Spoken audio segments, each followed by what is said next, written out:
Assalamu alaikum viewers and welcome back to my channel Study Law with Bushra.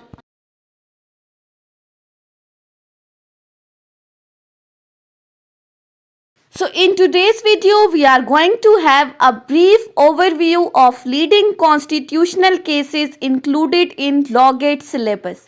हम already detail में तो इन cases को discuss कर चुके हैं, लेकिन आज की इस वीडियो में हम एमसीक्यूज के अकॉर्डिंग इन केसेस को डिस्कस करेंगे. But before starting the discussion, I request you all to please subscribe to my channel and don't forget to press the bell icon for latest updates. Do share this video with your friends and don't forget to comment your feedback. So let's move towards the discussion. So start करते हैं first to leading cases से. सबसे पहला है हमारे पास मौलवी Tamizuddin versus federation of Pakistan, और इसके साथ हम दूसरा केस डिस्कस करेंगे स्टेट वर्सेस 200 केस. अब सबसे पहले तो हम देख लेते हैं कि ये केसेस रिपोर्ट कब हुए थे. मौलवी Tamizuddin case was reported in PLD 1955 FC federal court page 240, जबकि स्टेट वर्सेस 200 केस रिपोर्ट हुआ था PLD 1958 SC supreme court page 533. सो अब हम आ जाते हैं मौलवी Tamizuddin versus federation of Pakistan की केस पर. इसमें जो हमारे पास बेंच ऑफ जजेस था वो टोटल 5 जजेस थे. 5 मेंबर का बेंच था जिसको लीड कर रहे थे चीफ जस्टिस मोहम्मद मुनीर. अब ये चीज़ें लॉ गेट के हवाले से इंपॉर्टेंट है कि कितने जजेस का बेंच था, उसको लीड कौन कर रहा था, और इन 5 जजेस में से जो डाइसेंटिंग ओपिनियन था, यानी कि बाकियों से हटकर जो मुनाफी फैसला दिया था, वो किसने दिया था? जस्टिस कॉर्नेलियस ने. और इस केस में हुआ क्या था कि मौलवी तमीजुद्दीन जो कि कॉन्स्टिट्यूएंट असेंबली के प्रेसिडेंट थे, उनकी असेंबली को डिसॉल्व कर दिया गया था बाय द प्रेसिडेंट गुलाम मोहम्मद, जिस पर मौलवी तमीजुद्दीन की तरफ से चीफ कोर्ट ऑफ सिंध में रिट फाइल की गई थी. चीफ कोर्ट ऑफ सिंध ने डिसीजन दिया था मौलवी तमीजुद्दीन के फेवर में, और उसके बाद फिर गवर्नमेंट ने फेडरल कोर्ट में एक केस फाइल किया जिन्होंने फिर डिसीजन दिया था फेडरेशन ऑफ पाकिस्तान के केस में. अब चीफ कोर्ट ऑफ सिंध में कौन कौन सी रिट्स फाइल की गई थी? Writ of quo warranto and writ of mandamus. उस वक्त गवर्नर जनरल कौन थे? गुलाम मोहम्मद. और जो केस का डिसीजन आया था वो कब आया था? 24 अक्टूबर 1954 को. सो लॉ गेट के लिए ये कुछ इंपॉर्टेंट पॉइंट्स इस एमसीक्यूज आपने याद रखने हैं कि कितने जजेस का बेंच था, चीफ जस्टिस कौन थे, डाइसेंटिंग नोट किसका था, कौन कौन सी रिट्स फाइल की गई थी, किस कोर्ट में फाइल हुआ था, डिसीजन किसके फेवर में आया था, पहली कोर्ट ने किसके फेवर में दिया, फेडरल कोर्ट ने किसके फेवर में दिया, गवर्नर जनरल उस वक्त कौन थे, केस का डिसीजन किस स्टेट को आया. सो ये तमाम चीज़ें आपको पता होनी चाहिए तो आप इजीली पेपर को अटेम्प्ट कर सकते हो. अब हम दूसरी तरफ आ जाते हैं स्टेट वर्सेस 200 केस के ऊपर. अब इस केस में कितने जजेस का बेंच था? 4 मेंबर बेंच था, जिसमें चीफ जस्टिस वही हमारे पास मोहम्मद मुनीर थे. इस केस में भी डाइसेंटिंग नोट दिया गया था जस्टिस कॉर्नेलियस की तरफ से. सो मौलवी तमीजुद्दीन और स्टेट वर्सेस 200 केस में चीफ जस्टिस और डाइसेंटिंग नोट जिस जज की तरफ से दिया गया था वो बिल्कुल सेम है. सो आपके लिए याद रखना इजी हो जाएगा. अब स्टेट वर्सेस 200 केस में हुआ क्या था कि 200 ने लोरा लाई बलोचिस्तान के एक रेजिडेंट का कत्ल कर दिया था, जिसको फ्रंटियर क्राइम रेगुलेशन के सेक्शन 11 ऑफ FCR 1901 के अंडर डेथ पनिशमेंट सुनाई गई थी. उसके बाद 200 ने अपने इस केस को चैलेंज किया लाहौर हाई कोर्ट के अंदर और कहा कि 1956 का कॉन्स्टिट्यूशन तो इक्वालिटी के बारे में बात करता है, लेकिन FCR के अंदर तो कोई भी इक्वालिटी की बात नहीं है, लिहाजा इसको इनवैलिड डिक्लेयर किया जाए. लाहौर हाई कोर्ट ने इस FCR को इनवैलिड डिक्लेयर किया, जिसके बाद गवर्नमेंट इस मैटर को लेकर गई सुप्रीम कोर्ट में. सुप्रीम कोर्ट ने 2 वीक ऑफ अक्टूबर में इस केस की हियरिंग फिक्स की, लेकिन लेकिन उससे पहले 7 अक्टूबर 1958 को मुल्क में मार्शल लॉ इम्पोज हो गया और कॉन्स्टिट्यूशन एब्रोगेट हो गया। सो सुप्रीम कोर्ट ने इस मार्शल लॉ को वैलिडेट करते हुए कहा that it is the doctrine of the necessity. So first martial law validate हो गया, कॉन्स्टिट्यूशन की एब्रोगेशन वैलिडेट हो गई और 200 को डेथ पनिशमेंट सुना दी गई।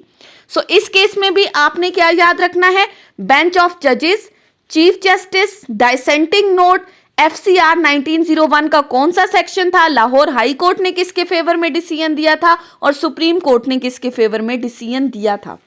अब नेक्स्ट आ जाते हैं हम, नेक्स्ट 2 केसेस हैं Asma Jilani versus government of Punjab and इसके साथ हम डिस्कस कर लेते हैं Begum Nusrat Bhutto versus chief of army staff. अब ये 2 केसेस भी कुछ रेलेवेंट से हैं, सो हम इनको साथ में डिस्कस करते हैं। सबसे पहला जो केस है आसमा जिलानी का, वो केस रिपोर्ट हुआ था PLD 1972 SC supreme court page 139, जबकि इन कंट्रास्ट जो Begum Nusrat Bhutto versus chief of army staff है वो केस रिपोर्ट हुआ है PLD 1977 सुप्रीम कोर्ट पेज 657। अब आसमा जिलानी के केस में जो बेंच ऑफ जजेस था वो 5 मेंबर जजेस का बेंच था जिसको लीड कर रहे थे चीफ जस्टिस हामुदुर रहमान।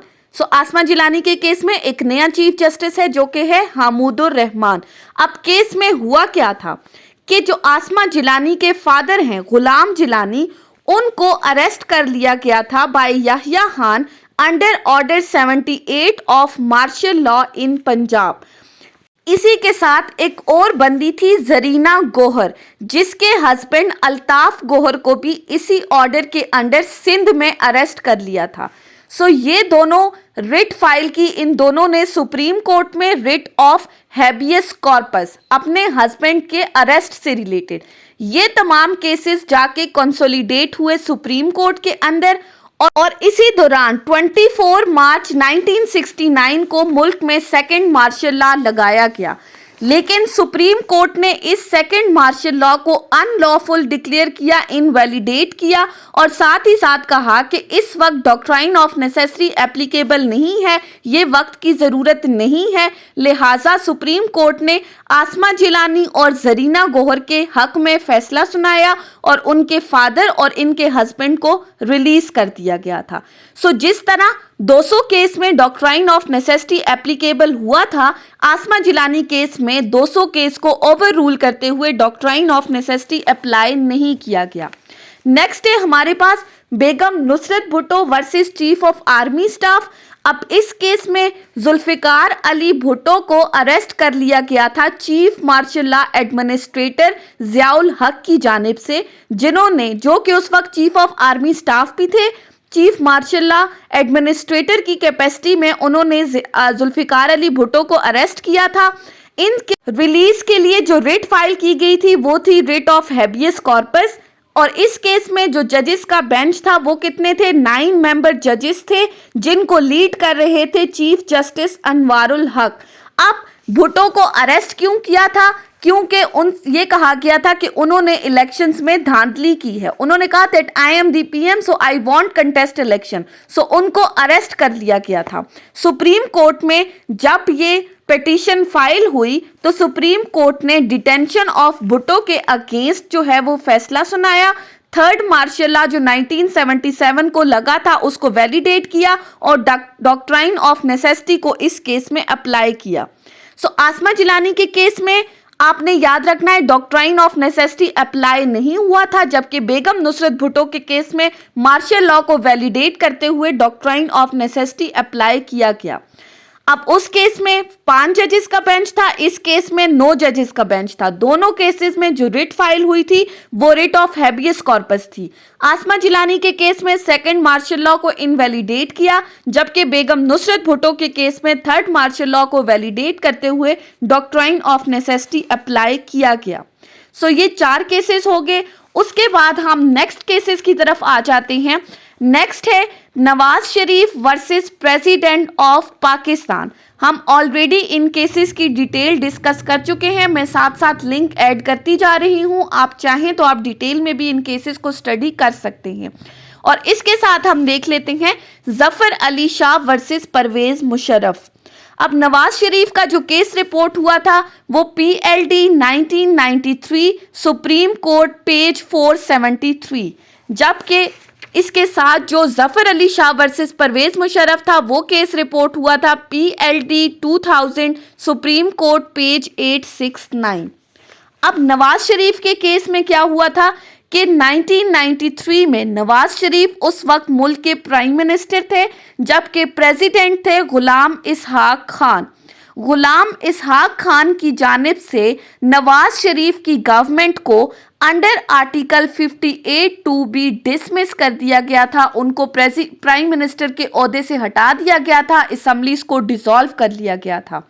नवाज शरीफ अपनी इस डिसमिसल के रिजल्ट में रिट पिटीशन फाइल की अंडर आर्टिकल 184 सब क्लॉज 3। अब प्रेसिडेंट ने इनकी गवर्नमेंट को डिसमिस क्यों किया था? क्योंकि इन्होंने उनसे कहा था कि आपने मेरे अकॉर्डिंग कुछ मिनिस्टर से इस्तीफा लेना है, लेकिन नवाज शरीफ ने 17 अप्रैल 1993 की अपनी स्पीच में कहा कि मैं किसी से डिक्टेशन लेकर कोई भी फैसला नहीं करूंगा। सो इनकी गवर्नमेंट को डिसमिस कर दिया गया। 11 मेंबर जजेस का बेंच था सुप्रीम कोर्ट के अंदर, जिन्होंने इस केस की हियरिंग सुनी, जिसको लीड कर रहे थे chief justice Naseem Hasan Shah. Supreme court ने इस पिटीशन का जो डिसीजन सुनाया, उन्होंने प्रेसिडेंट की आर्टिकल 58(2)B के एक्ट को अनकॉन्स्टिट्यूशनल और इलीगल डिक्लेयर किया और ऑर्डर दिया कि नवाज शरीफ की गवर्नमेंट को रिस्टोर किया जाए, असेंबलियां बहाल की जाएं। अब इस केस में 10 जजेस ने मेजॉरिटी डिसीजन दिया था, जबकि एक जज जस्टिस सजाद अली शाह ने डाइसेंटिंग ओपिनियन दिया था, यानी कि वो इस मेजॉरिटी फैसले से मुत्तफिक नहीं थे। अब इसके कंट्रास्ट में आ जाते हैं जफर अली शाह वर्सेस परवेज मुशर्रफ, जिनमें हमारे पास जो बेंच ऑफ जजेस था वो 11 मेंबर का जो है वो बेंच था, जिसको लीड कर रहे थे चीफ जस्टिस इरशाद हसन खान। अब ये जो केस था ये डिसाइड हुआ था 12 मार्च 2000 को। अब इस केस में हुआ क्या था कि कारगिल वार के बाद प्राइम मिनिस्टर नवाज शरीफ और परवेज मुशर्रफ के ताल्लुकात आपस में कशीदा हो गए थे। नवाज शरीफ ने श्रीलंका के दौरे के बाद परवेज मुशर्रफ के जहाज को लैंड करने से रोक दिया गया था, जिसके बाद आर्मी ने इन रिजल्ट रिएक्ट किया, टेक ओवर कर लिया। परवेज मुशर्रफ ने PCO जारी किया, प्रोक्लेमेशन ऑफ इमरजेंसी ऑर्डर, अपनी चीफ एग्जीक्यूटिव की कैपेसिटी में। उन्होंने कुछ एक्स्ट्रा कॉन्स्टिट्यूशनल स्टेप्स लेते हुए असेंबलीज को डिसॉल्व किया और मुल्क में मार्शल लॉ इम्पोज कर दिया, जिसके रिजल्ट में जफर अली शाह ने सुप्रीम कोर्ट में अंडर आर्टिकल 184(3) एक पिटीशन फाइल की, जिनकी पिटीशन के ऊपर रिस्पॉन्स देते हुए सुप्रीम कोर्ट ने कहा कि ये मार्शल लॉ लगाना उस वक्त की जरूरत थी। सो उन्होंने मार्शल लॉ को वैलिडेट किया और साथ ही परवेज मुशर्रफ को 3 साल का टाइम दिया कि वो 3 साल के अंदर मुल्क की मईशत को बहाल करें, कंट्री के जो हालात खराब हैं उनको इम्प्रूव करें। ये केस भी हम डिटेल में डिस्कस कर चुके हैं। उसके बाद आ जाते हैं लास्ट 2 केसेस के ऊपर, जो कि है Asfandyar Wali Khan versus federation of Pakistan, और इसके साथ हम देख लेते हैं अल Jihad trust case, Al Jihad trust versus federation of Pakistan. Asfandyar Wali Khan versus federation of Pakistan जो केस रिपोर्ट हुआ था वो था PLD 2000 सुप्रीम कोर्ट पेज 607, जबकि इसके कंट्रास्ट में जो अल जिहाद ट्रस्ट केस है वो रिपोर्ट हुआ था PLD 1996 सुप्रीम कोर्ट पेज 324। अब असफनयार वली खान के केस में क्या हुआ था कि नैब ऑर्डिनेंस को चैलेंज किया गया था। अब इसमें जो बेंच ऑफ जजेस था वो टोटल 17 जजेस का बेंच था, जिनको लीड कर रहे थे चीफ जस्टिस इरशाद हसन खान। अब इरशाद हसन खान जफर अली शाह के केस में भी थे और असफनयार वली खान के केस में भी चीफ जस्टिस थे।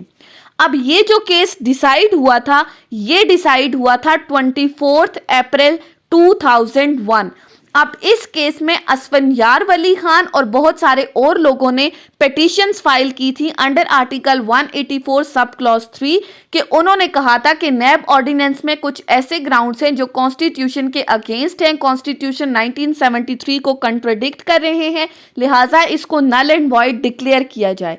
लेकिन सुप्रीम कोर्ट ने उन तमाम ग्राउंड्स का रिप्लाई देते हुए नैब ऑर्डिनेंस को वैलिडेट कर दिया और ये केस डिसाइड हुआ था नैब ऑर्डिनेंस के फेवर में और असफंयार वली खान के अगेंस्ट डिसाइड हुआ था। अब वो किन ग्राउंड्स पे सुप्रीम कोर्ट ने डिसीजन दिया था वो हम डिटेल में ऑलरेडी डिस्कस कर चुके हैं।